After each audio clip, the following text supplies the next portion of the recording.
Hello दोस्तों, welcome to sleepy classes. दोस्तों आज हम एक टॉपिक पढ़ेंगे जिसका नाम है V2G टेक्नोलॉजी। ये क्या है और एग्जाम के लिए इंपॉर्टेंट है तो इसके ऊपर बात करेंगे।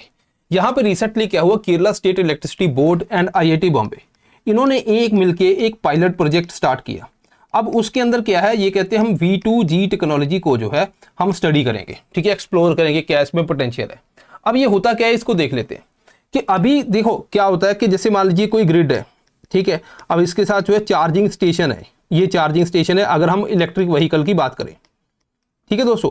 अब यहाँ पे जो है कोई व्हीकल आएगा, ठीक है, अब वो चार्ज ले रहा है तो इसको मैं क्या बोलूंगा, ग्रिड से व्हीकल के अंदर इलेक्ट्रिसिटी जा रही है, ऐसा ही बोलूंगा।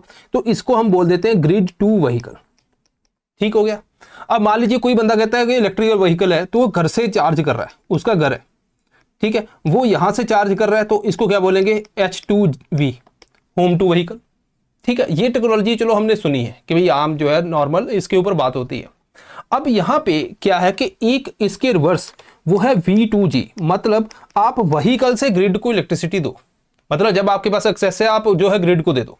जैसे आपने स्मार्ट मीटर पढ़ा होगा, स्मार्ट मीटरिंग जो सिस्टम है, ठीक है, उसके अंदर क्या होता है कि हमने जैसे मान लो ये घर है, अब घर के ऊपर सपोज करो आपने एक सोलर पैनल लगा दिया। अब सोलर पैनल को जब इलेक्ट्रिसिटी यहाँ से वो देगा तो उस इलेक्ट्रिसिटी को मुझे स्टोर करना है ना। अब मैं इसको स्टोर करूंगा तो मुझे यहाँ पे बैटरी सिस्टम सारा चाहिए, तो उसकी कॉस्ट आती है। अब यहाँ पे इन्होंने क्या बोला कि जो ग्रिड आ रहा है आपके पास, आप ऐसा करो जब आपके पास एक्सेस है, ठीक है, एक्सेस है तो आपने जो जितनी यूज करनी कर ली, आप उस मान लीजिए 20 यूनिट जो है हमने ग्रिड को दे दी। अब जब आपको रिक्वायर्ड है, ठीक है, वहां से आपने जो है लेट्स से 40 यूनिट ले ली, तो आपका जो नेट है, नेट बिल आएगा, मतलब 40 आपने यूज की, 20 ग्रिड को दी भी थी तो आपका 20 का बिल आ जाएगा। इसको बोलते हैं नेट मीटरिंग सिस्टम। वैसा ही कंसेप्ट है, वैसा ही कंसेप्ट है, क्यों आया उसके ऊपर बात करेंगे।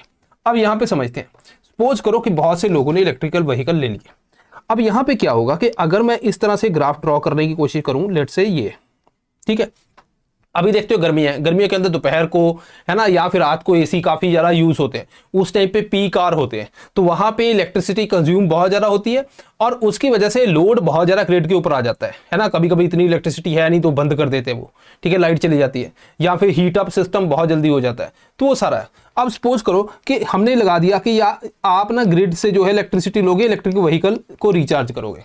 अब आप सोचो कि नॉर्मली अगर 6 बजे के आसपास बात करें तो इतना यहाँ पे रश नहीं होता। जैसे आप पेट्रोल पंप पे जाते हो, अभी जब ऑफिस जाने वाला टाइम होता है उस टाइम पे सबसे ज्यादा रश होता है, या शाम को बहुत ज्यादा रश होता है ना। तो अगर हम इलेक्ट्रिकल व्हीकल की बात करें तो वहां पे भी ग्रिड के पास मॉर्निंग के अंदर, इवनिंग के अंदर बहुत ज्यादा रश होगा, लोग जो है उसको चार्ज करेंगे। तो अगर हम समझे कि यहां पे सपोज करो कि इस टाइम पे जो है इतना बिजी नहीं है, ठीक है, ये पीक आवर नहीं है तो मतलब लो का टाइम है, और यहां पे सपोज करो आ जाता है पीक आवर आ जाते हैं कि यहां पे बहुत सी गाड़ियां चाहती हैं चार्ज करवाना, वैसे ही जैसे पेट्रोल पंप का आप इमेजिन कर पा रहे हो। अब इस टाइम पे क्या होगा, यहां पे पीक आवर इतने नहीं है तो यहां पे जो चार्जेस होंगे आपको चार्ज करवाने के लिए वो होंगे लो, कम प्राइस पे बात बन जाएगी। यहां पे क्योंकि पीक आवर है तो यहां पे जो चार्जेस लगेंगे वो लगेंगे हाई, ठीक है, आपको ज्यादा चार्जेस देके चार्ज करवाना पड़ेगा। अब मान लो कोई वेला बंदा है ठीक है, वो क्या करता है कि वो सुबह सुबह जाता है, इधर से चार्ज करवा लेता है गाड़ी को, ठीक है, यहां से उसने गाड़ी पूरी अपनी फुल करवा ली, ठीक है, चार्ज हो गया। अब सपोज करो ये उसको मे बी 4 रुपए या 5 रुपए पड़ी है ना, मैं वैसे ही हाइपोथेटिकल ले रहा हूं, इतने में कुछ नहीं आता, तो 5 रुपए के हिसाब से मान लो उसने कुछ यहाँ पे सपोज करो उसने 500 की भरवाई है ना, सीधा लगा लेते 500 की यहाँ पे उसने चार्ज करवा ली गाड़ी, इलेक्ट्रिक व्हीकल। अब वो क्या करेगा, इस टाइम पे आके जब पीक आवर है, बहुत से लोग जो है कंज्यूम करेंगे उसको, तो अब इस पे लोड बढ़ेगा, ठीक है। अब वहां पे जाके वो कहता है कि ठीक है, मैं भी जो है ग्रिड के अंदर जो है व्हीकल से, मतलब अपने व्हीकल से पहले ग्रिड से इलेक्ट्रिसिटी ली और बाद में कहता मैं दे दूंगा, अब वो वापस दे रहा है, ठीक है, तो उसको पहली कॉस्ट से अब मान लो 600 रुपए की वो उसने वापस कर दी। तो इस तरह से है, इसको क्या बोलते हैं, ये व्हीकल से ग्रिड को वापस गई, इसको बोलते हैं V2G, ठीक है। तो मतलब कि आप वो बेसिकली क्या है, बैलेंस करने की बात है कि अदरवाइज लोड बहुत बढ़ जाएगा तो आप क्या है जो है इलेक्ट्रिसिटी जो आपने चार्ज है आपको बहुत ज्यादा जरूरत नहीं है तो आप वापस कर दो। तो इस तरह से आजकल आप देखते हो कि सरकारें जो है कुछ यूनिट फ्री करती है, इस हिसाब से तो लोग घर से चार्ज करा के बाहर बेचते रहेंगे है ना। लेकिन इलेक्ट्रिक व्हीकल जो लेगा तो उसका 300 यूनिट फ्री वाली तो बात नहीं है। तो ये बेसिकली एक एक्सप्लोर करने वाली बात है। लेकिन आप सोचो कि इंडिया के अंदर तो हमारे पास इलेक्ट्रिकल व्हीकल नहीं है, तो इतने ज़्यादा लोगों के पास, तो ये तो मार्केट मैच्योर अभी है नहीं। तो मतलब एक आइडिया है, इंडिया ने भी एक्सप्लोर किया। क्या दुनिया में बाकी जगह पे है? बिल्कुल है। अब इसको क्या बोलते हैं, ये अलग अलग तरह से है। G2V मतलब ग्रिड टू व्हीकल, ठीक है, ये तो नॉर्मल है, जो आप गाड़ी ले गए, आप वहां पे आपने चार्ज करवाई, इसको क्या बोलेंगे, ग्रिड से व्हीकल के अंदर इलेक्ट्रिसिटी जा रही है, ग्रिड टू G2V बोलेंगे। आप व्हीकल टू व्हीकल भी, एक व्हीकल के अंदर गाड़ी का जो चार्ज कम है, जैसे अभी क्या होता है पेट्रोल कम है, एक में दूसरे में है तो उधर से पाइप लगा के निकाल के इसमें डाल लिया। सिमिलरली यहाँ पे भी वो चार्ज एक्सचेंज कर सकते हैं। वही व्हीकल टू होम मतलब आप घर से जो है व्हीकल को इलेक्ट्रिसिटी दे सकते हो, लेकिन क्या हो सपोज करो ब्लैकआउट हो जाए, यहाँ इलेक्ट्रिसिटी नहीं है, उस इमरजेंसी में आप व्हीकल से जो है घर को भी इलेक्ट्रिसिटी दे सकते हो। तो ये कुछ टेक्निक्स हैं, ठीक है। तो यहाँ पे देखो, अगर होम है, घर में है इलेक्ट्रिसिटी तो आप चार्ज कर लो, अगर नहीं है तो आप वापस दे दो। तो उल्टा हो गया, पहले H2V होम टू व्हीकल, अब क्या है व्हीकल टू होम, ठीक है। अब ग्रिड से पहले आपने इलेक्ट्रिसिटी ली, उसको क्या बोलूंगा G2V, ठीक है। अब आप वापस दे रहे हो तो उसको बोलूंगा V2G। तो ये भी बात होगी, राइट। अब यहाँ पे तीसरी बात, अब क्या बाकी कंट्री में है, जापान के अंदर, जापान के अंदर नेचुरल डिजास्टर के अंदर लोगों ने जो है व्हीकल से इलेक्ट्रिसिटी घरों को दी है, ठीक है। यूके नीदरलैंड की बात करें तो वहां पे भी जो है एक्सेस जब एनर्जी होती है, यहाँ आपके पास स्टोर है तो आप वहां पे प्रोवाइड करते हो, उससे क्या होता है जो स्टेबिलिटी बन जाती है ग्रिड की।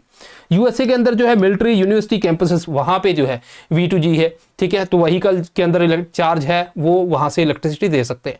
तो बाकी कंट्री के अंदर है, लेकिन अपने पास तो अभी इतनी मार्केट है नहीं, ठीक है। तो ये है। इसी तरह दोस्तों हमारा जो शेखर टू शिखर ये बैच है, ये हमने लॉन्च किया लास्ट ईयर, काफ़ी ज़्यादा अच्छा इसका रिजल्ट है। अब यहाँ पे क्या है कि लाइव फैकल्टी के लेक्चर्स है, ठीक है, फैकल्टी का कंटेंट है बनाया हुआ, आपको एक्सेस होता है, फैकल्टी की टेस्ट सीरीज मिलती है आपको, व्हाट्सएप ग्रुप है फैकल्टी के साथ, मतलब आप जिस भी फैकल्टी से बात करना चाहोगे उससे आप बात कर सकते हो, आपका जब मन है, ठीक है। और दूसरी बात है कि यहाँ पे ऐसे कंटेंट है, वीडियो एवेल्युएशन है, मेंस आंसर राइटिंग है, एंड एवेल्युएशन, मतलब पूरा पैकेज है, सब कुछ इसके अंदर मिलता है और इसका ये प्राइस है। तो आप इस नंबर पे कॉल करके या यहाँ पे जो है जीमेल करके अपना जो है वो और जानकारी ले सकते हो, या ज्वाइन कर रहे हो ज्वाइन कर सकते हो। अब यहाँ पे बात करता हूँ कि इंडियन सिनेरियो की, इंडियन सिनेरियो की अगर बात करें तो अपने वाला मामला तो अभी बिल्कुल स्टार्टिंग में है ना, तो ये अपने तो फिर बहुत दूर की बात है। लेकिन डिस्कॉम ने जो है थोड़े से पायलट प्रोजेक्ट वगैरह, स्मार्ट चार्जिंग, ये कुछ स्टार्ट किया, ठीक है। अब दूसरा है कि जो सेंट्रल इलेक्ट्रिसिटी अथॉरिटी, उसने भी अभी रिसेंटली जो है कमेटी बिठाई कि भाई बात करते हैं इसके ऊपर। लेकिन हमारी मार्केट, और अगर आप देखो यूएस यूरोप, उनकी मार्केट से सेम नहीं है, उनके अंदर तो अलग ही सिस्टम चलता है, बिकॉज वहां पे इलेक्ट्रिक व्हीकल बहुत ज्यादा है और इंफ्रास्ट्रक्चर भी है। अपने तो इधर चार्जिंग स्टेशन इतने नहीं है, तो ये एक मेजर है। जो दूसरी बात है, हमारे जो इलेक्ट्रिसिटी के अंदर मिसमैच बहुत है, कहीं पे बहुत ज्यादा है, कहीं पे बहुत कम है, तो वो बैलेंस भी है नहीं है। तीसरी बात है कि जो रिन्यूएबल से एनर्जी कितनी आ रही है उस जगह पे, वो भी बहुत मैटर करता है। ऐसा नहीं कि इधर हम कोल फूक फूक के इलेक्ट्रिसिटी बना रहे हैं, उधर व्हीकल से चला रहे हैं, देखो क्या बात है कि भाई ये तो पोल्यूशन ही नहीं करता, उधर जो हमने धमाल मचाई है उसका क्या है ना। तो ये सारे कुछ फैक्टर्स है।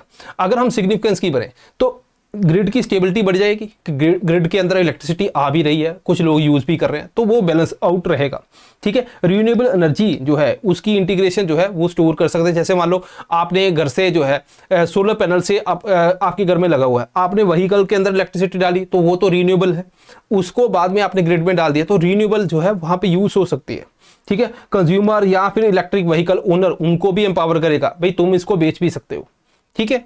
इसके अलावा अगर हम बात करें तो एनर्जी रिजिलियंस उसको बूस्ट करेगा। डिजास्टर एरिया या डिजास्टर जैसे मान लो साइक्लोन या कुछ ऐसा आ गया, उस टाइम पे इमरजेंसी में आप यूज कर सकते हो, ठीक है। देन माइक्रो ग्रिड, छोटे छोटे ग्रिड जो है डिसेंट्रलाइज, जैसे मान लो कोई एरिया है वहां पे वो मेजर ग्रिड के साथ नहीं है, लेकिन वहां पे ही इलेक्ट्रिसिटी लोग व्हीकल के अंदर ले रहे हैं, और मोबाइल जो ग्रिड वो बन जाएंगे कि एक जगह से आप इलेक्ट्रिसिटी ले रहे हो और वो आप घूम रहे हो, कहीं पे भी उसका यूज करके कहीं पे भी लाइटें जगा लो, कुछ भी कर लो, है ना। तो ये सारी चीजें दोस्तों जो है वो हम यूज कर सकते हैं, मतलब मोमबत्ती का कंसेप्ट ही खत्म कर दिया आप व्हीकल है ना, कहीं पे भी गए, आप इलेक्ट्रिसिटी चाहिए, चलो ठीक है लगा दी, ठीक है। तो ये साथ साथ में आप जो है वो मतलब अपने हिसाब से अपना सब कुछ सामान ही लेके जा रहे हो, वो कहीं पे भी आपने चला दिया, इलेक्ट्रिसिटी दी और काम हो गया। तो ये बात है। अब दोस्तों बात है कि साइंस एंड टेक की, 10 घंटे के अंदर मैंने साइंस एंड टेक करवाया। इसके अंदर जो है आपको मैंने पहले बताया कि आपके 10 से 12 सवाल जो सॉल्व हो जाएंगे अगर 15 क्वेश्चन है। अगर आप और भी थोड़ी सी एफर्ट करोगे, जहाँ पे जैसे प्री मिक्स है या MCQ है, उनको भी साथ में करोगे, तो आप इसका 13 नंबर तक पहुंच सकते हो। 14-15 तक कुछ बच्चे पहुंचते हैं, लेकिन मैं मतलब इतना मैं कह सकता हूं, बाकी आपका एफर्ट। अब ये जो कोर्स है दोस्तों, ये आपको इतने प्राइस पे मिलेगा, तो आप जो चाहो तो इसको ले सकते हैं अगर आपने साइंस एंड टेक नहीं प्रिपेयर किया, क्योंकि बहुत ज़्यादा स्कोरिंग है और मार्क्स इसमें अच्छे आ जाते हैं, ठीक है, तो ये है बात दोस्तों। So this is also, I hope कि आपको आज की वीडियो जो है समझ आई होगी। मिलते हैं next time. Thank you very much.